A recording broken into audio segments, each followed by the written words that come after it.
विद्यादि सागर सुधी, जो विद्यादि सागर सुधी, गुरु हैं हितैषी, शुद्धात्म में निरत नित्य हितोपदेशी। वे पाप ग्रीष्म ऋतु में जल है सयाने, पूजूं उन्हें सतत केवल ज्ञान पाने, पूजूं उन्हें सतत केवल ज्ञान पाने। बोले महावीर भगवान की, आचार्य कुंद कुंद स्वामी की, आचार्य गुरु और विद्यासागर मुनि महाराज की।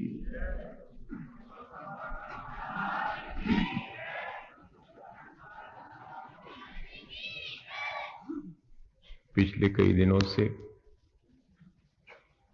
अपन अपने जीवन को अच्छा बनाने के लिए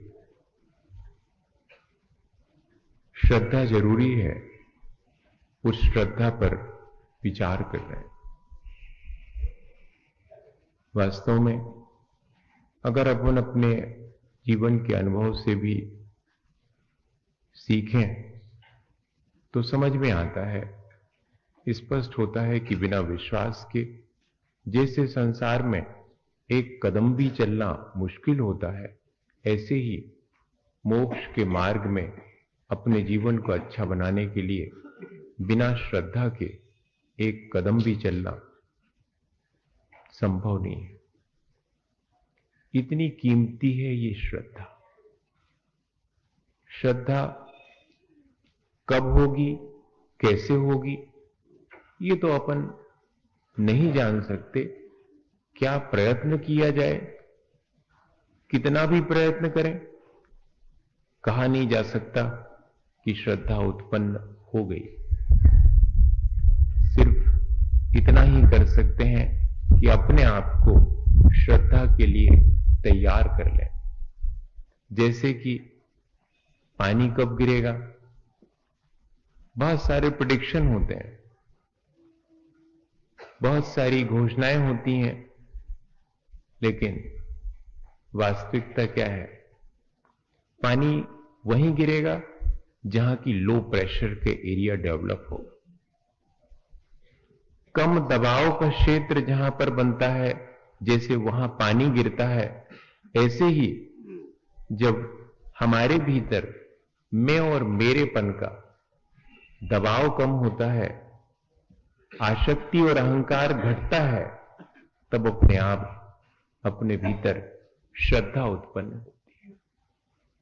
कोई व्यक्ति सच्चे देवगुरु शास्त्र के प्रति अपनी श्रद्धा व्यक्त कर सकता है, अहंकार पूर्वक भी कर सकता है, आसक्त रहकर के भी कर सकता है, लेकिन वास्तव में उसे दृष्टि की निर्मलता या सम्यक दर्शन प्राप्त हो जाए जरूरी नहीं है। जब उसके भीतर से अहंकार या कि मैं और मेरेपन का भाव, आसक्ति, कर्ता भोक्ता और स्वामीपने का भाव जितना जितना कम होता जाता है, उसके भीतर श्रद्धा उतनी ही आसानी से आती चली जाती है। हम श्रद्धा के लिए प्रयत्न करें और किसी बाहरी प्रयत्न की आवश्यकता नहीं है। जैसे एक व्यक्ति रास्ते के किनारे बैठा हुआ था, आंख बंद किए हुए था। लोग बहुत आश्चर्य में थे कि भाई रास्ते के किनारे बैठा है, इसका मतलब है कि इसको चलना तो होगा। लोगों ने पूछा कि भाई चलना है कि यहीं बैठोगे? उसने कहा नहीं, मुझे बहुत सी यात्रा करनी है। तो कब करोगे यात्रा? बोले बहुत आसान सी चीज है, जब सूरज की रोशनी होगी तब मैं अपनी यात्रा करूंगा।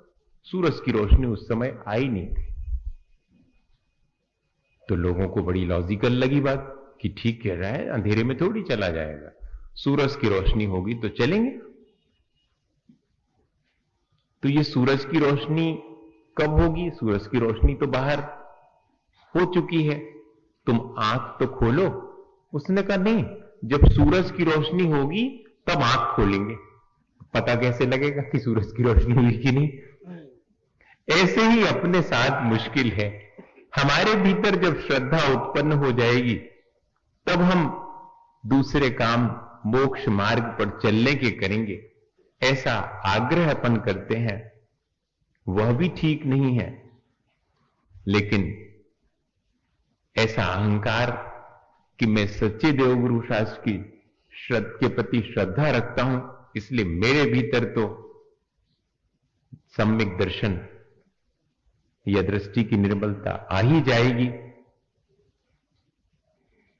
ऐसा अपने अहंकार को भी जब तक अपन नहीं घटाएंगे और जब तक बाहरी चीजों के प्रति अपनी आसक्ति नहीं घटाएंगे, तब तक अपने जीवन में जो वास्तविक श्रद्धा है वो कैसे उत्पन्न होगी?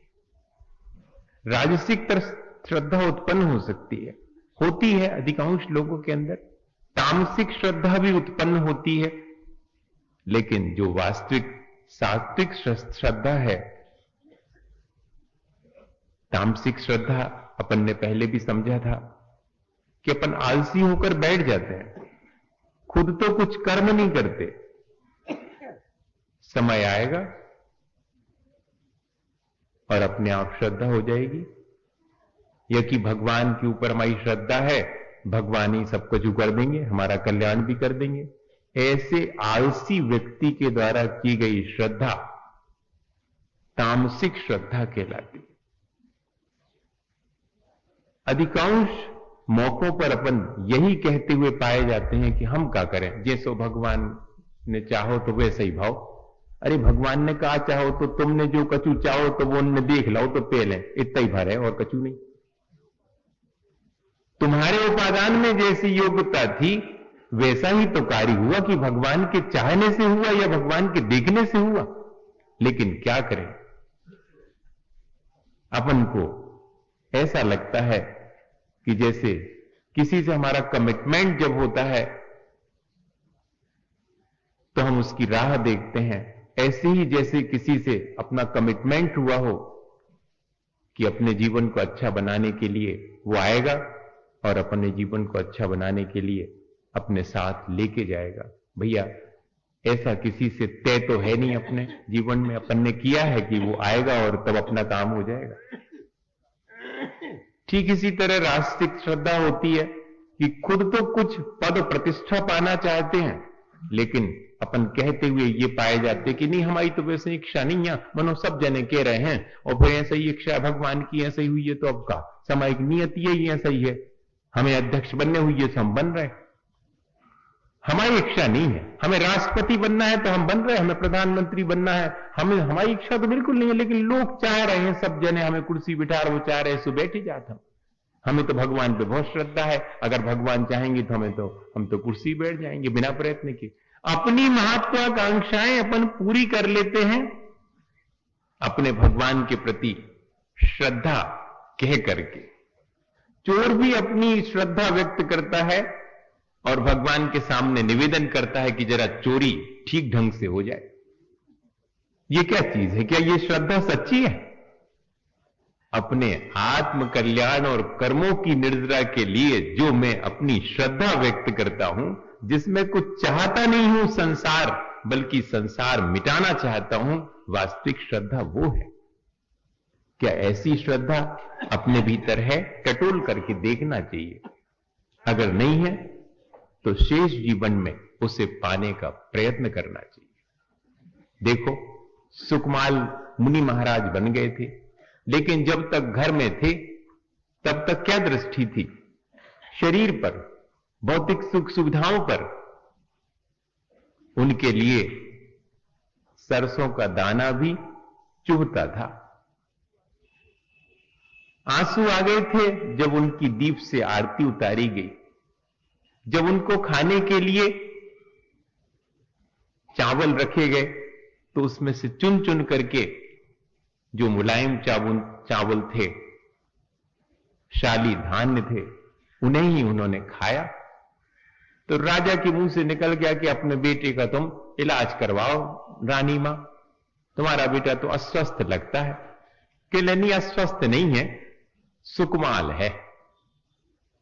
लेकिन एक समय वो आया जब उनके ही पिता जो मुनि बन गए थे, सुबह से भगवान की स्तुति में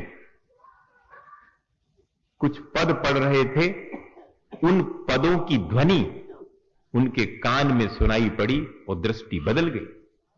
और दृष्टि बदलते ही साथ धोतियां साड़ियां बांध करके खिड़की में से नीचे उतरे और नंगे पैरों से खून बह रहा है और चले जा रहे हैं। इतना ही नहीं, मुनि दीक्षा लेने के बाद 3 दिन तक एक श्यालिनी अपने दोनों बच्चों के साथ पैरों का भक्षण करती रही। लेकिन कहां है उस तरफ ध्यान?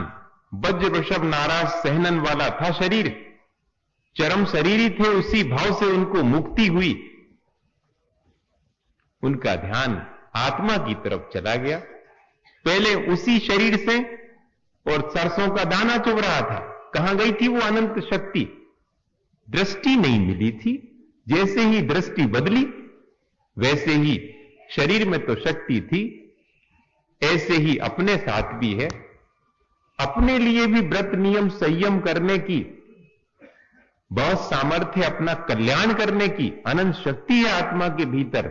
लेकिन जब तक अपने भीतर सच्ची दृष्टि प्राप्त नहीं होगी, तब तक वो सारी शक्ति अपने भीतर ही पड़ी है, अपन उसको अभिव्यक्त नहीं कर पाते। भैया, कोशिश करना चाहिए अपनी दृष्टि को समीचीन बनाने का, जिससे कि अपने आप मोक्ष का मार्ग कैसा है ये सूझने लगेगा। बताने से समझना ज्यादा जरूरी है। बताने और समझाने से कार्य नहीं होगा, हिसाब किताब से कार्य नहीं होगा, शर्त सहित नहीं होगा, कोई तर्क नहीं चलेगा। ये तो सिर्फ अपने भीतर ऐसा विश्वास कि मेरे आत्मा का कल्याण मुझे करना है, इस तरह का विश्वास सच्चे देवगुरु शास्त्र के सानिध्य में बैठ करके अपने भीतर जागृत हो। वरना अपन तर्क वितर्क में ही पड़े रहते हैं। बहुत सारा ज्ञान, उलझने वाला ज्ञान, तर्क वितर्क में उलझाने वाला ज्ञान भी अगर अपने पास हो तो कोई जरूरी नहीं है कि वैसी दृष्टि, वैसी निर्मलता अपन को प्राप्त हो जाए जैसी कि सम्यक दर्शन के योग है। एक मास्टर साहब थे, बहुत पढ़े लिखे थे, पढ़ाते भी थे बच्चों को, गणित के प्रोफेसर थे वो। बुरा नहीं मानना कोई गणित में प्रोफेसर वगैरह कोई बैठे हो अगर, तो वो थे मास्टर, इसलिए हमने मास्टर साहब कहा। मास्टर साहब बच्चों को पढ़ाते थे, वो गणित पढ़ाते थे। एक बार ऐसा हुआ कि उनने सोचा कि बहुत दिन हो गए, अब घर के सब बच्चों को, जीवन साथी को भी पिकनिक के लिए ले चलें। नदी के उस पार उनका मन हुआ कि पिकनिक के लिए चलेंगे। उनके गांव के बाहर से नदी बहती थी, वही पिकनिक का स्पॉट। वैसे पिकनिक शब्द अच्छा नहीं है, अपन लोगों ने प्रचलित कर लिया है। अंग्रेजी शब्द है पिकनिक और उसका हिंदी में अर्थ होता है वनभोज। जंगल में जैसे जंगली जानवर शिकार करके और 4-5 जने इकट्ठे खाने बैठ जाते हैं, उसका नाम है पिकनिक, जो अपन ने डेवलप कर लिया है। जंगल में किए जाने वाला जंगली जानवरों का भोजन है और कुछ नहीं। लेकिन अपन बड़े खुश होते हैं कि साहब पिकनिक पे जा रहे हैं। वो लोग भी पिकनिक पर जा रहे थे, तो अब नदी के किनारे पहुंचे, नदी पार करना थी। अब पैसा को दे में, पैसा तो थे नहीं। उनने की काय को बेकार में पैसा खर्च करो, हमने इतनी गणित पढ़ी है, कबे काम में आ है। हम देख लेते हैं नदी की गहराई कितनी है, अपन आसानी से निकल सकते कि नहीं, और सब लोगों की ऊंचाई कितनी है, क्लियर हो जाएगा कि भाई अपन डूबेंगे नहीं। सो उनने सबकी हाइट नाप ली, उसका एवरेज निकाल लिया और जाकर के नदी जहां गहरी थी, कम गहरी, ज्यादा गहरी, सब नाप लिया, उसका भी एवरेज निकाल लिया। गणित में तो माहिर थे। तो जब उनका हिसाब निकला तो देखा कि ले नहीं, अपन सबकी मिला करके हाइट का एवरेज ज्यादा है नदी की गहराई से। चलो कोई नहीं डूबेगा, चले। अब जीवन साथी ने कहा कि वो छोटा सा जो 3 बरस का बेटा है उसकी तो कंधा तक पानी आ गया। क्या कर रहे हो तुम, तो कह रहे थे कि कोई नहीं डूबेगा। उनको भी बहुत लगा कि नहीं, हमारा गणित गलत नहीं हो सकता, फिर से कर लेता हूं। उनने फिर से गणित लगाया, नहीं उस चिल्ला के कहा कि नहीं चले जाओ, सब जने चलते चलो, कोई हर्जा की बात नहीं, कोई नहीं डूबेगा, हमारा गणित बिल्कुल सही है। क्या स्थिति बनी? कुछ थोड़ी देर और चलने के बाद जहां गहरा पानी था वहां तो डूबने की नौबत आ गई। अपन भी कैसा करते हैं, ऐसा ही तो करते हैं। उस पर तो हंसी आती है कि देखो तो उस गणित का क्या उपयोग हुआ, उस ज्ञान का क्या उपयोग हुआ जो कि संसार में डुबोने के लिए हमें अपना सहयोग करता है। बताइए, अपने पास भी कितना ज्ञान है, कौन सा ज्ञान जो कि हमें संसार में ही रुलाने के लिए, संसार में ही डुबोने के लिए कारण बनता है। अपने पास है थोड़ा सा ऐसा ज्ञान जो हमें संसार से पार करने में सहयोगी हो जाए, जहां शर्त नहीं चलती, जहां तर्क नहीं चलते, जहां सहज भाव से अपने 7 तत्वों के प्रति जो जिनेंद्र भगवान ने कहे हैं, भले ही हम नहीं जानते उन 7 तत्वों का स्वरूप, लेकिन श्रद्धान है कि हां यही मेरे कल्याण के लिए कारण है। तो ऐसा श्रद्धान आता है कि अपने भीतर आना चाहिए भाई। एक बार श्रद्धान अगर आ जाए तो ही जीव इस संसार से मुक्त हो सकता है। जिंदगी भर भी अपन प्रयास करें तो अपन को इसी श्रद्धान के लिए प्राप्त करने के लिए प्रयास करना चाहिए। दुनिया भर की चीजें मिल जाने के बाद भी अगर ये चीज नहीं मिली तो व्यर्थ है। अज्ञेय जी ने अपने संस्मरण में लिखा, सच्चिदानंद वात्सायन उनका नाम था। अज्ञेय कहने लगे थे उनको, मिलते बहुत कम थे, कहां है यही पता नहीं रहता था। तो लोगों ने धीरे धीरे कहने लगे तो अज्ञेय हैं, उनका पता नहीं कहां होंगे कहां नहीं होंगे, ऐसा नाम रख दिया था। बहुत बड़े साहित्यकार हुए। उनके जीवन का संस्मरण, वो एक बार कश्मीर की यात्रा पर गए तो वहां पर जाते समय रास्ते में एक मित्र मिले।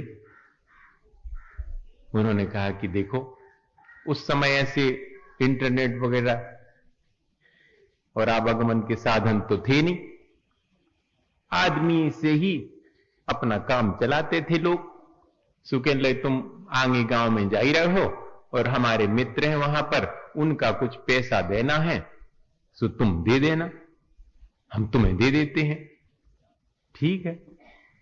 3000 रुपए उस समय सन 30 में क्या वैल्यू थी 3000 की, आज के 3 करोड़ रुपए के बराबर होंगे।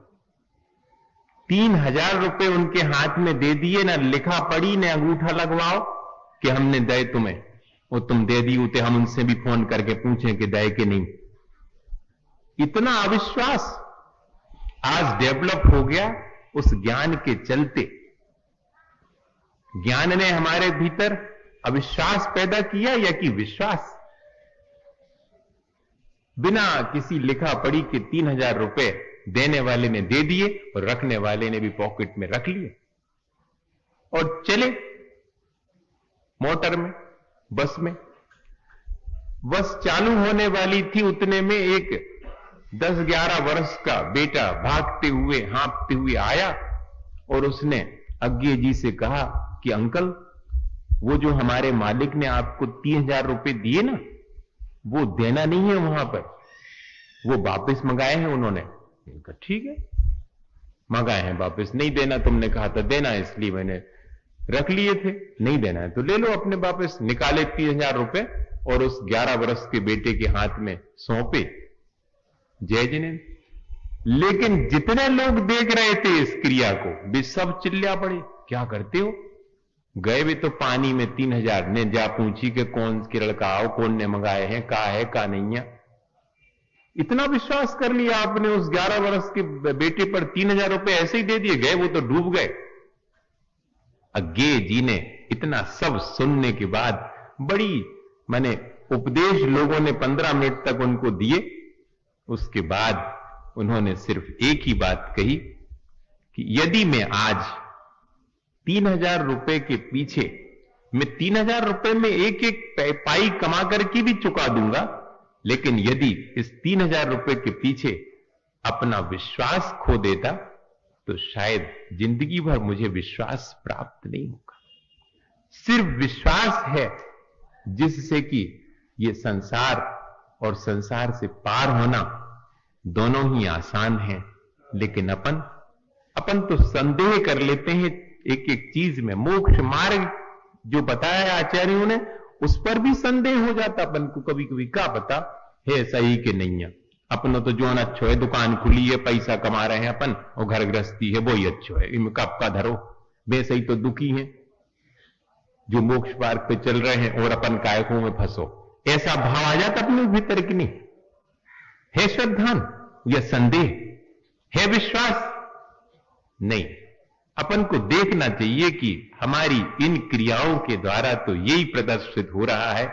हम भले ही गीत गाएं श्रद्धान के और विश्वास के, लेकिन मैं अपने भीतर कितना अविश्वास और कृतज्ञता अश्रद्धा भाव लेकर के और अपना जीवन जी रहा हूं। भाई, अपन को ऐसा विश्वास जो संसार में अपन बना के चलते हैं उसे ही थोड़ा बदल करके और सच्चे देवगुरु शास्त्र के प्रति, उनके द्वारा कहे गए 7 तत्वों के प्रति वैसा ही अनुराग हो जिससे अपना अनुराग होता है वो की सब बातें मानत है, सब सुनत है कि नहीं सुनत? ये बताओ आप। सामान्य सी चीज है, जिससे जितना अनुराग होगा, जितना लगाव होगा, उसकी बात टाल नहीं पाएंगे। देखो ऐसा अपन संसार में देखते हैं, लेकिन अपना सच्चे देवगुरु शास्त्र के प्रति अनुराग है, प्रेम भाव है, लेकिन उनकी कितनी बातें मानते अपन, कितनी टालते रहते। बताइए, जिनवाणी में क्या चीज भक्ष है, क्या अभक्ष है, क्या प्रयोजन वान है, क्या प्रयोजनी है, क्या अप्रयोजनी है, ये सब अपन को बता दिया। भगवान की वीतरागता अपन को रोज उपदेश देती है कि भैया लड़ो झगड़ो ने, राग द्वेष ने करो, देखो हम कैसे बैठे वीतरागी। ये संदेश रोज दे रहे हैं, उनके प्रति अपना अनुराग भी है, लेकिन जरा गौर करें कि क्या वास्तविक अनुराग है ये?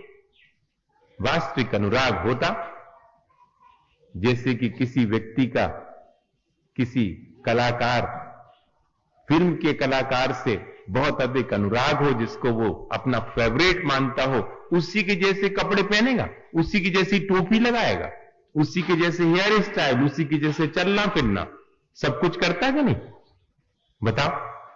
लेकिन अपना यदि भगवान के प्रति अनुराग है तो थोड़ी देर को तो भगवान जैसे बनने की नकल तो करें, लेकिन उतना भी नहीं अपने जीवन में आ पाता है, उतनी वीतरागता भी नहीं आ पाती है कि हां थोड़ी देर तो हम दिन भर में इस राग द्वेष के प्रपंच से बच करके वीतरागता का अनुभव करेंगे।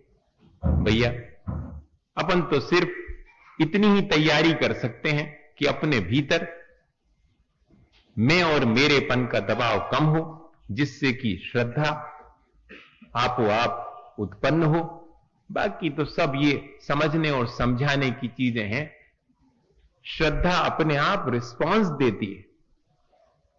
जिसके भीतर श्रद्धा है उसे अपने आप बहुत सारी चीजें जैसे कि निश्चिंतता, तन्मयता, दृढ़ता, ये सब आपो आप मिलने लगती हैं, जिनके लिए हम प्रयत्न करते हैं कि हमारे भीतर दृढ़ता आवे, हमारा आत्मविश्वास बढ़े, हमारे भीतर कंसंट्रेशन, तन्मयता बढ़े, हमारे भीतर निश्चिंत होकर के जीवन जीना आ जावे। लेकिन ये सब चीजें श्रद्धा के आने पर ही मिलती हैं। देखो, सुदामा के पास जब कुछ नहीं था, उस समय चावल बांध करके और श्री कृष्ण के पास गए थे। थोड़े से चावल हैं, लेकिन श्रद्धा बहुत है। उस श्रद्धा का रिस्पांस मिला और वो चावल स्वर्ण के हो गए। और उनके लिए कितना लाभ हुआ? चावल की वजह से हुआ? जी नहीं, हमारे भीतर जो श्रद्धा थी उसका हमें अपने आप रिस्पांस मिला। अपन देखते हैं, सामान्य लोग सामान्य रूप से भी व्यक्ति देखते हैं, किसी को कमती, किसी को अधिक लाभ प्राप्त हो जाता है। सो कम और ज्यादा लाभ दिखता जरूर है, लेकिन श्रद्धा कम और ज्यादा जिसकी जैसी होगी उसके अनुसार उसको लाभ प्राप्त होगा। लेकिन अपन ये देख करके कि इनसे ज्यादा है, महाराज जी को इन पे आशीर्वाद ज्यादा है, इन पे कमती है, इनको ज्यादा चाहत, इनको कमती चाहत। ये भैया अपने भीतर की श्रद्धा देखो पहले कि किसके भीतर कितनी श्रद्धा है, उसको उतना ही रिस्पांस मिलेगा, अपने आप मिलेगा। कोई देता वेता नहीं है। अपन तो प्रणाम बाद में करेंगे, पहले जा देखेंगे कि आशीर्वाद दे रहे कि नहीं। नमोस्तु महाराज, लो पहले आशीर्वाद चाहने कि अपनी नमोस्तु निवेदित करो। सो नहीं, नमोस्तु तो हम बाद में करेंगे, पहले आप आशीर्वाद दे रहे कि नहीं। अपन फल पहले चाहते हैं, अपना कर्म बाद में, अपनी श्रद्धा बाद में व्यक्त करेंगे। लेकिन श्रद्धा का क्या फल होता है ये हमें पहले चाहिए। भैया श्रद्धा फल देती है, लेकिन वास्तविक श्रद्धा हो तो अपने जीवन में कोशिश करनी चाहिए कि अपन को भी ऐसी श्रद्धा, जिसका कि अपन फल चाहते हैं अपने जीवन का कल्याण, वैसी श्रद्धा अपन को प्राप्त हो। एक छोटा सा उदाहरण है, कितना विश्वास संसार में होता है। कई बार सोचता हूं कि ऐसा विश्वास, ऐसी श्रद्धा अपनी सच्चे देवगुरु शास्त्र के प्रति क्यों नहीं उमड़ती है। बहुत जल्दी क्रिटिसाइज करने का मन तो हो जाएगा, अपने मन का नहीं होगा। सो कि ऐसो है, उनसो है, जो ठीक नहीं है वो फलानो है। लेकिन वास्तविकता क्या है इसका अपन जानने का प्रयत्न नहीं करेंगे। श्रद्धालु होगा तो ही श्रद्धा की आंख से देख करके उसमें दोष न देख करके अच्छाइयां देखेगा। अभी हम रास्ते से जा रहे थे तो हमने यही बात कही कि देखो, वीतराग मुद्रा एक ही है, लेकिन कोई व्यक्ति श्रद्धा पूर्वक प्रणाम कर रहा है, कोई व्यक्ति वीतराग मुद्रा देखकर अपना मुंह इस तरफ कर रहा है, कोई हंस रहा है, कोई मजा कर रहा है। जा रहे हैं, एक ही मुद्रा है तो मुद्रा वीतराग, लेकिन उस मुद्रा के माध्यम से किसी को घृणा, ईर्ष्या और द्वेष का भाव आता है, और किसी को अनुराग उत्पन्न होता है और श्रद्धा उत्पन्न होती, हाथ जोड़ने के लिए मजबूर हो जाता है, अपने आप हाथ जुड़ जाते हैं। ये क्या चीज है? ये अपने भीतर के भाव हैं। जिसने जिस प्रकार के भाव बनाए, जैसी श्रद्धा प्राप्त करी, उसको बाहर वैसा ही दिखेगा, अच्छा या बुरा। क्या हुआ? पानी का जहाज चलता था, उस पानी के जहाज में यात्रा कर रहे थे, भाई बहन थे दोनों, माता पिता नहीं रहे थे उनके। भाई थोड़ा नटखट था, बहन थोड़ी बड़ी थी, समझदार थी। तो दोनों जन यात्रा जहाज में महीनों से कर रहे थे। अचानक जहाज में हल्ला हुआ, अनाउंस हुआ कि भाई तूफान बहुत तेज है, जहाज के डूबने का अंदेशा है, सब लोग अपने अपने भगवान को याद कर लो। ऐसे समय पर तो अब जबकि विपत्ति सामने है। बहन सुन करके घबराई, उसने आजू बाजू देखा, भैया तो कहीं पर नहीं है। उसको सुरक्षा का भाव, अपनी सुरक्षा से ज्यादा उसको भाई की सुरक्षा की चिंता हुई। खोजने निकल गई वो जहाज में, कहां है भाई? तो देखा तो वो डेक के ऊपर आराम से सो रहा है, लेटा हुआ है। जाकर के उसके पास उसको हिलाया, तुमने अनाउंस नहीं सुना क्या? उसने पूछा कि कौन सा अनाउंस? वही जहाज डूबने वाला अनाउंस जो हो रहा था। अरे तो तुमने इसका मतलब सुना है? बोले हाँ मैंने सुना। वो तुम्हें डर नहीं लग रहा क्या? जहाज डूब सकता है, इतनी विपत्ति आ गई है, भगवान का भी नाम नहीं ले रहे हो, आराम से लेटे हुए हो। तो वो फौरन उठा और पास में पड़ी हुई रस्सी में फंदा लगाने लगा। तो बहन बोली कि तू अभी भी इतना बड़ा हो गया लेकिन नटखट है, अभी भी इतनी विपत्ति है और तुझे ये सूझ रहा है। कुछ नहीं बोला भाई, उसने फंदा लगा करके और देखते देखते बहन के गले में फंदा डाल दिया, और डाल क्या दिया, उसको कसना शुरू कर दिया। लेकिन बहन हंसती चली जा रही है। क्या कर रहे हो तुम, इतनी विपत्ति के समय भी तुम्हें हंसी सूझ रही है, ऐसा कह रही है। और कसता जा रहा है फंदा। भाई पूछता है बहन से कि तुम्हें डर नहीं लगता, मैं अगर फंदा जोर से कस दूं तो तुम्हारे प्राण निकल जाएंगे। बोले वो इसमें डरने वरने की क्या बात, तू मेरा भाई है, मेरे प्रति बहुत अनुराग रखता है, तू मुझे काहे को मारेगा, मेरे गले में फंदा काहे को कसेगा। बोले बस यही सुनना चाहता था मैं, मेरा भी भगवान के प्रति श्रद्धान है, जैसे कि तुम्हारा मेरे प्रति श्रद्धान और अनुराग है कि मैं मार कैसे सकता हूं, ऐसा ही मेरा भी भगवान के प्रति, सच्चे देवगुरु शास्त्र के प्रति अनुराग और श्रद्धान है कि मेरी आयु जब तक नहीं आई है कोई मुझे यहां मार नहीं सकता, चाहे कितनी विपत्ति आ जाए, चाहे जहाज डूब जाए, फिर भी। ये है श्रद्धान। भाई ऐसा ही श्रद्धान के अपने भीतर नहीं आ सकता, आ सकते हो। मैं करता हूं, गलत कुछ हुआ, इनने करो उनने करो, ऐसा होगा ऐसे होगा गलती, और अच्छा कुछ हुआ तो उसका श्रेय फौरन लेने तैयार, मैंने किया। ये जो कर्तापने का भाव है और स्वामीपने का, पजेशन का भाव, यही भाव तो अपन को श्रद्धा में बाधक बन रहा है। अपन धीरे धीरे इस दबाव को कम करें अपने ऊपर, तो अपने भीतर वास्तविक श्रद्धा, जिससे कि अपना कल्याण होगा, उत्पन्न होगी। आज अपन श्रद्धा के बारे में उपसंहार करते हुए अब अपन ज्ञान के बारे में शुरू करेंगे, समझेंगे। पर अपन को श्रद्धा अपने भीतर उत्पन्न करनी चाहिए, तभी ज्ञान और चारित्र दोनों सार्थक होते हैं। इसी भावना के साथ बोलिए आचार्य गुरुवर विद्यासागर महाराज की।